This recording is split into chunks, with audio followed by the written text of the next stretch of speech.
The Dawn Through the Night by GerrysJackie, Chapter 18. The rest of the week passed uneventfully, but Christine noticed that Grace was unusually distant with her. She knew the young girl resented her for what Eric had told her. Saturday rolled around and Christine knew she did not have to play governess, but she wanted to spend time with Grace and smooth out the wrinkle that Eric had inadvertently placed in the relationship. "Nancy, when Eric comes down, will you please tell him that I took Grace to the store? I want to buy her some hair clips and pins. She has beautiful curls that I would enjoy arranging in different styles," Christine stated as she walked past Nancy. Grace was headed down the stairs and heard her. "I don't want to go anywhere with you," she stressed. "Grace, you will behave and go with Madame Christine. Your father would not want to hear you talking to her this way," Nancy scolded. Grace furrowed her brow and stared daggers at Christine. "I don't know why he should care. She hates him." Nancy shot a look at Christine's apologetic eyes. "Go with Christine, Grace." The child stomped off, showing her temper to be every bit as formidable as her father's. Christine could not help but smile at the resemblance. The carriage ride was interesting. Christine felt Grace's eyes boring into her with such force that it made her uncomfortable. "Grace, there has been a misunderstanding," Christine finally admitted. Grace did not acknowledge her voice. "Grace, look at me." The girl reluctantly obeyed, bringing her tearing eyes to Christine's. "Why do you hate Papa?" Grace finally asked, her voice so full of pain. Christine moved from her seat and sat beside Grace. She tried to take the child into her arms, but much like her father, she recoiled from Christine's touch. Christine dropped her arms and her voice. "Grace, I don't hate your father," she assured. "Quite the contrary, actually." Grace looked hesitant to believe her words. "He said that you think of him as a monster." Christine smiled and dropped her eyes. "I have thought many things of your father, but I've never thought him a monster." "Why did he say you did?" she asked with sad eyes.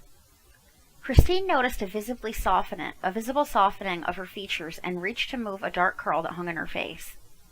"Eric and I have known each other for about 9 years. Christine went on to tell Grace about how Eric had given up the love he had for her so that she could be happy with Raoul. She told her about the crimes at the opera house and how everyone blamed them on the Phantom. She told her about Eric's dual identity and her betrayal of his trust. "He thinks that I was repulsed by his deformed features and that I thought he was a monster, like so many others before me," Christine stated. "I was so very young, Grace, only 16 when he revealed to me that he was a man." Christine smiled down at the beautiful child. Grace reached her hand over and gently touched Christine's.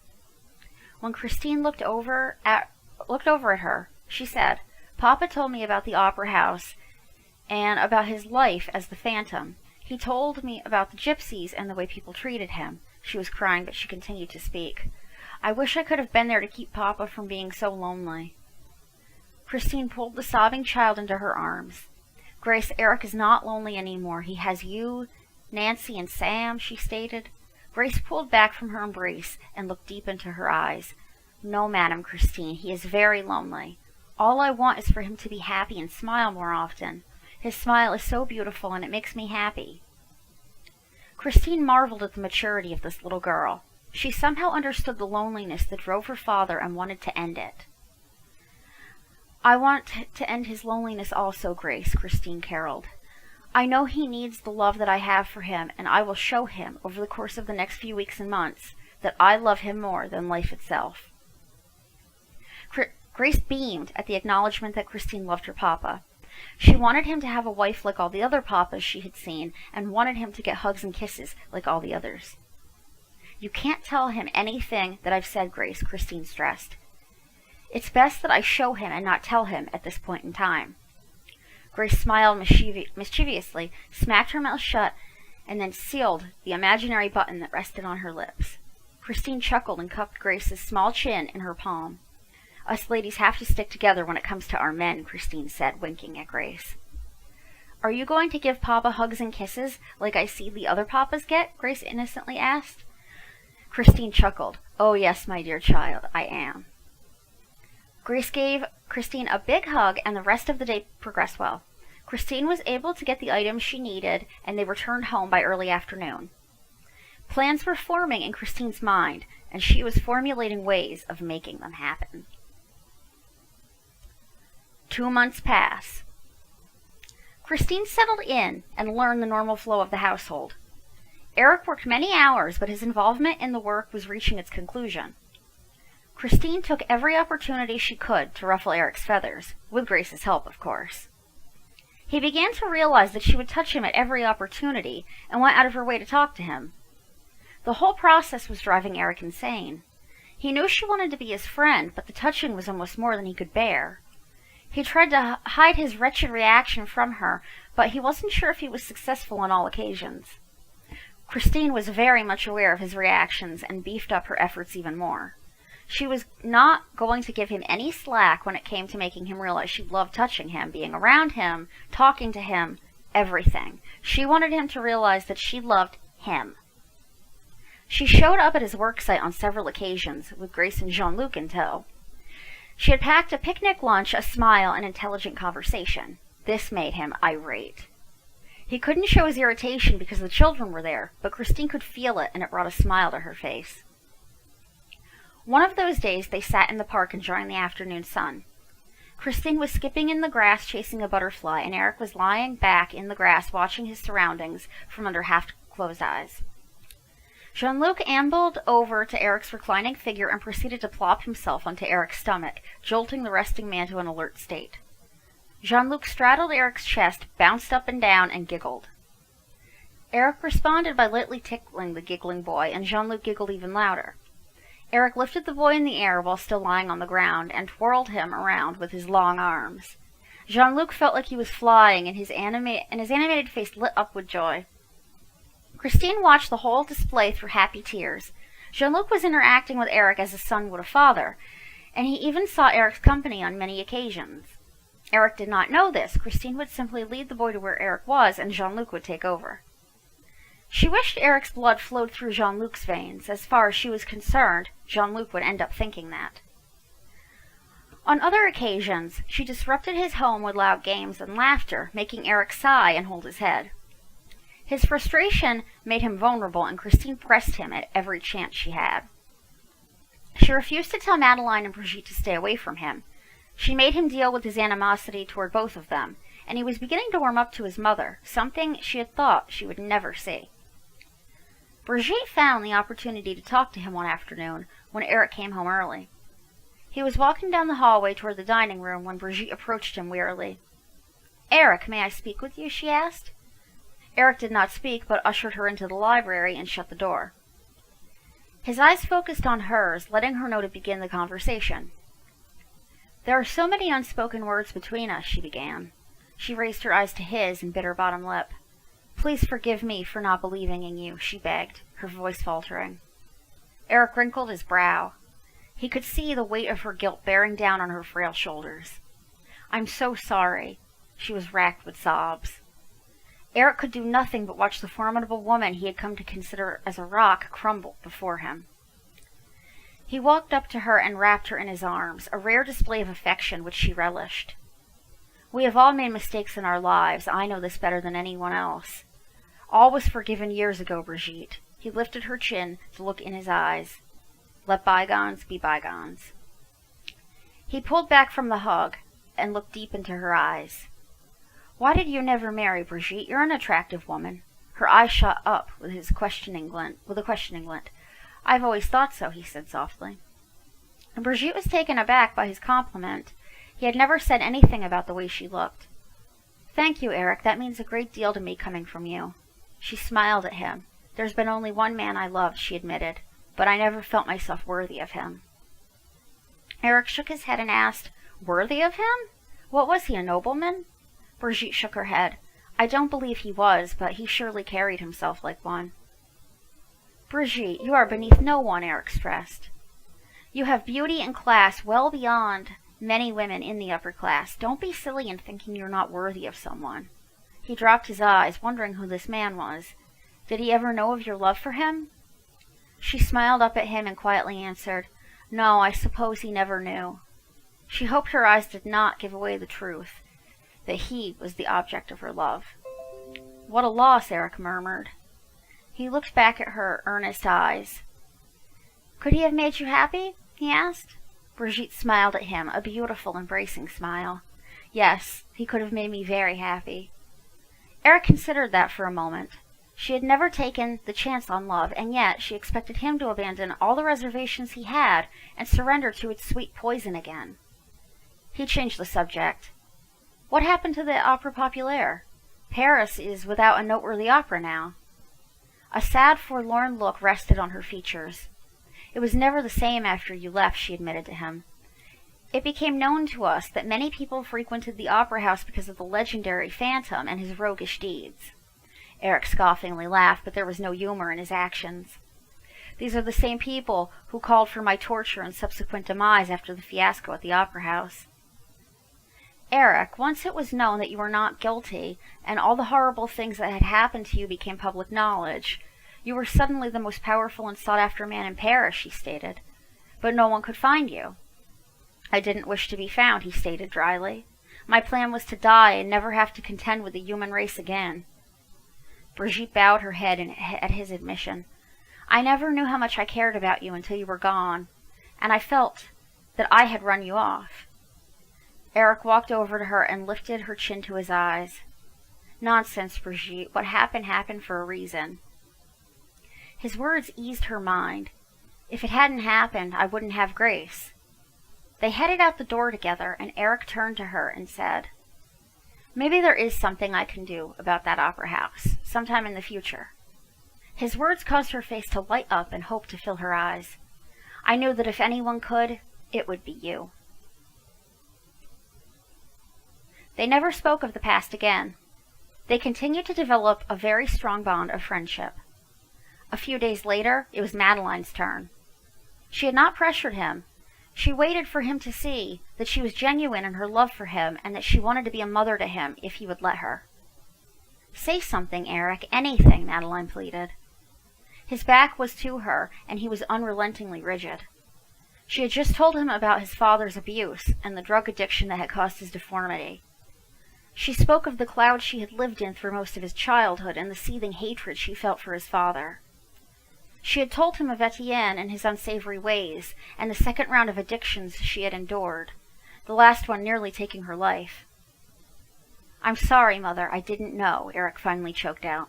I should have known something was wrong. I should have protected you. Madeline heard the regret in his voice and slowly approached him. She reached out and silently took his hand, startling him from his stupor.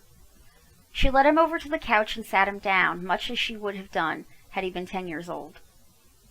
How could you have known, my son? She cooed. You were just a child. She reached up and finally caressed his cheek. We were both victims, but I am so terribly sorry for what my intolerable behavior towards you has caused. She sat at the opposite end of the couch, but reached over and pulled his hand, causing him to cast weary eyes toward her. She patted her lap and insistently indicated for him to rest his head there. Forgive me, she cried as her tears cleansed her soul. Eric gave in to the call of his heart and pulled into her embrace, holding her with all the pent-up love he had felt for her over the years. I love you, Eric, more than you will ever be able to understand. Eric felt tears stinging his eyes as he heard her speak the words that he had longed to hear years ago. He rested his head in her lap and closed his eyes at her touch. Years of anger and remorse drifted away on the wings of unseen angels. Eric knew the bitterness and pain he had been through because of this woman would remain a part of him. She had suffered too, and somehow that made the brutal memories easier to bear. She ran her fingers through his dark hair, humming lightly as she did so.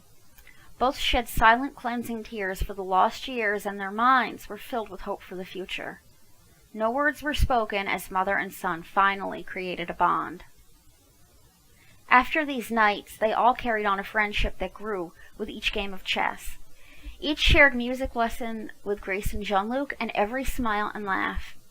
Grace had started calling Madeline Grandmama after Eric told Grace about her being his mother. They ate meals together, went to church together, played games together, talked and laughed together, played chess together, but Eric never crossed any boundaries with Christine. He maintained an employee-employer relationship and never treated her like anything other than the friend she had asked to be. Christine had found in him a man she could respect and whose company she enjoyed immensely. She also found that her pulse picked up when he was in the room, or even when she thought about him. She found that he occupied her thoughts day and night. Then came a crucial night about 3 months after Christine moved in. Eric had come home at about 6 o'clock, played with Grace and Jean-Luc, and given them each a music lesson, and then immediately went to his study.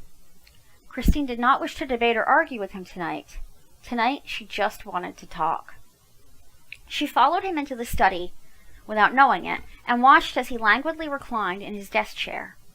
His eyes were closed, and he seemed oblivious to the world around him. Christine knew that over the past few months she had fallen hopelessly in love with him. She had seen the man that hid behind the mask of indifference he wore every day. Even with improved relations with his mother, he still lacked self-confidence. She felt it was time to have a discussion about the events that culminated 8 years ago and why he acted as he did. She wanted him to understand. He began massaging his head again, and Christine became concerned. His headaches were coming more often, and she did not know what was causing them. He had become silent and foreboding a great deal of the time, and she feared that it was because of her. "Your headaches are becoming a regular occurrence," she said, as his head whipped up to look into her eyes. He looked at the woman who haunted his every thought with her smile and natural beauty. He had mesmerized every aspect of her, the way she moved, the light that rested in her eyes every time he was blessed to be able to look into them, the lilt in her voice that sang to his heart, everything. She mocked him with her presence every day, and she was wondering about his headaches. "She better be thankful she has no idea about the other parts of my body that ache," he thought. "You'd ache too if you looked like this," he smirked cynically, dropping his eyes from her steady gaze. Christine came forward and moved to stand behind him. She took his head between her hands and began massaging his temples and soft spot behind his head and above his neck. Eric moved to escape her skilled hands. "Sit still, I won't hurt you," she stated with calm voice. She firmly but gently held him down. "Why do you say such things?" she asked, her heart wrenching in her chest. Eric sat silently, enjoying the feel of her hands on his head. No woman had ever touched him. He wondered if she knew that. "Don't play coy with me, Christine," he retorted back. "I know what I look like." His voice faded off as her hands worked magic. It was ironic, really. The one who was the very source of his headaches was the same one who had the ability to remove them. "Do you, Eric? Or is all you see when you look in the mirror a mask?" Christine asked. "What else is there to see?" Eric asked, disgustedly. Christine came around and stood in front of Eric's chair. He had no choice but to look up at her. She crossed her arms in front of her and stared boldly at him. "I know that you cannot be that imperceptive or blind, Eric," she scolded.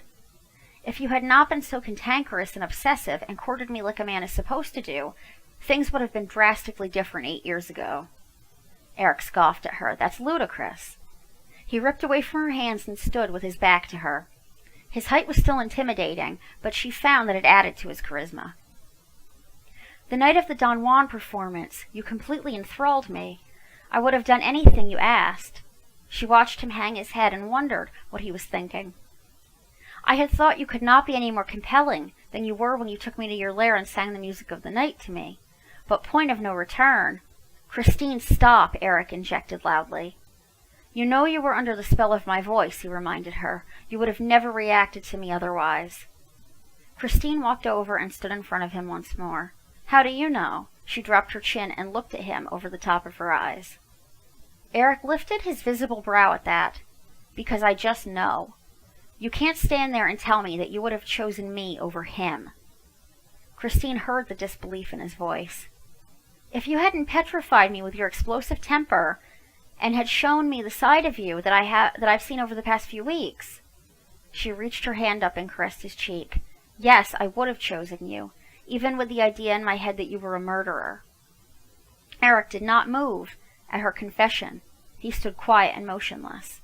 Finally, his voice was heard. "All right, I'm willing to admit that my left side may be somewhat acceptable," he conceded. "But there has only been one woman who saw what's under this mask and was able to say she loved me." Christine knew this to be true. She foolishly had avoided him after she unmasked him. It hadn't been because of that, but Raoul had demanded so much of her time, and he forbade her to wander very far out of his sight. Eric was in a quandary. He had debated over telling Christine about Grace's parentage for weeks. He did not know how to bring it up. Now seemed as good a time as any. I did love Desiree, but it was more of a calm, serene love, rather than a passionate, all-consuming love. He missed the surprised look on Christine's face. I really didn't know that I loved her until she was gone. He was not looking at Christine, but instead focused on the floor. When I fled Paris all those years ago, I was hell-bent on ending my life, he stated, not aware of the sharp intake of breath coming from Christine. I ended up in a small community outside Toulouse. After days of riding, I finally happened upon a house and barn that looked to be deserted. I had been whipped in the prison cell and my wounds were infected and festering. His eyes were lost in memories. I injected a complete vial of morphine and went into a deep coma, hoping to never wake up. Christine wiped the tears from her cheeks as they mournfully reacted to his pain. She put her arms across her abdomen to quiet the gnawing ache that had developed there. Eric lifted somber eyes to her and smiled regretfully. My last chance at love was gone, and I had no desire to fight the hatred I feel for myself. It seemed like the best course of action at the time. He spoke of his own demise as one would speak of the weather, and that terrified Christine. He had stopped speaking for a moment, and then he jarred himself back into his story. Anyway, the house was not abandoned as I had thought. A young widow lived there, in complete destitution. She apparently came into the barn for her water pail and found me in a drug-induced coma, Eric stated, still appalled at the fact that he had not had the correct amount of morphine to kill him. After 3 days of absolute agony, I awakened to her perkiness, and over the next 2 months she broke through my defenses. She refused to allow me to wear the mask in her presence, Eric smiled, remembering Desiree's eager eyes and sweet smile. I stayed around to help her get back on her feet. I cut wood for her to cook with and bought oil for her lamps. She was 6.5 to 7 months pregnant when she found me. Her husband had died before finding out about the baby. Eric smiled an iridescent smile. She held me in her arms and danced with me, pressing her sweet female curves into my untouched carcass. It felt wonderful, but I did not ever act on the feelings she evoked in me. Christine released the breath she had not known she was holding. He had not fathered Grace. Why did that knowledge calm her? The idea of him being with any woman other than her left a strange, gnawing feeling deep within her. She went into labor and the baby was breech, Eric choked out, and the doctor couldn't hear the heartbeat. Desiree insisted that he cut the baby out of her. Eric shed his own tears at that moment. She died in my arms after making me promise to take the infant and raise her as my own. Eric looked up at Christine. She told me she loved me and had wanted to marry me, right before she died. He smiled slightly at that memory. I so wanted to believe her. Eric walked past Christine, not wanting to see the look on her face. Grace is Desiree's daughter and the child of her late husband, and before you ask, he held up his hand as she indicated a question. Grace knows. His hand dropped as well as his voice. I could never reproduce something of such beauty. Christine stood and walked over to him. His back was straight and rigid. She put her hand on his shoulder and gently prodded him to look at her. He slowly turned to face her. She's your daughter, Eric, in all the ways that count, she said, smiling tenderly at him. Would you have married her? Christine wondered how she could feel jealous of a dead woman. I think I could have found happiness with her if she truly wanted to commit to me in that way. Eric felt the ache in his heart at the chance that was lost to him. Yes, I would have married her. You said your love for her was calm and gentle, Christine voiced, trying not to sound envious. Eric shrugged his broad shoulders. It was. I'm surprised I felt it at all. I had closed my heart to everyone. He spoke with conviction as he stubbornly dared her to respond. I'm sorry, Eric. I'm sorry that she left you, Christine stated. And you know your deformity is not hereditary. Any children you sire will be beautiful. Eric furrowed his brow and shook his head. Yes, well, we'll never know, will we? He wasn't indicating anything with his words, just stating the cold facts as he saw them. She moved closer to him, and Eric stood his ground.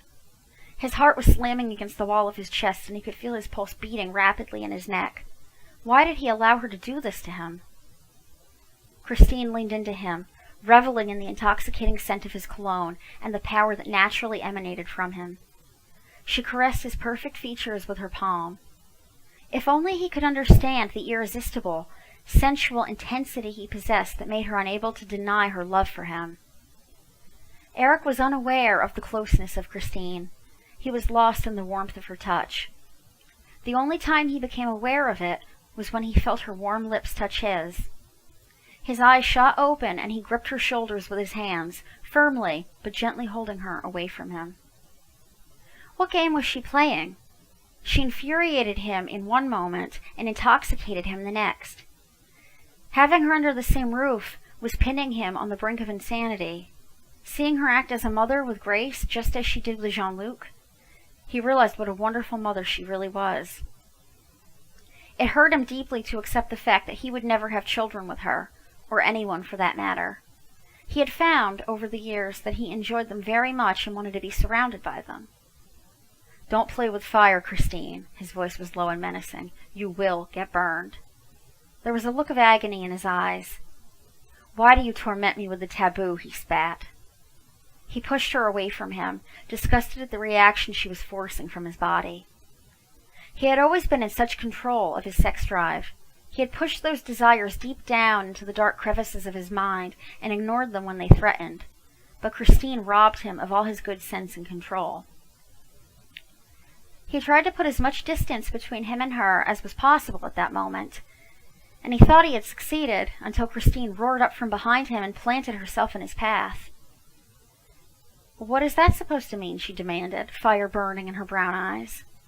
Eric gave a cruel laugh, knowing he was asking for it, but unable to stop the words before they flowed from his mouth.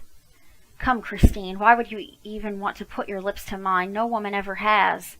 His words were biting, and Christine felt the pain of each one. Hadn't she just told him how handsome she found him? I'm only flesh and blood. I have never touched or been touched. Eric saw her eyes widen and felt the shiver go through her. Surely you knew this. My repulsive flesh drove you away. Why would anyone else feel any differently? He was breathing heavily from the exertion of his anger. She managed somehow to bring out the worst in him lately. I know it must come as a shock to you, but I have desires and needs like any other man. He looked deep into her eyes. I've spent the greater part of the 34 years I've been alive burying my desire for companionship and fulfillment deep within my body. He raised his chin in defiance. Rest assured I will not touch you, but don't play with my control. He was looming over her, his gorgeous eyes livid and burning.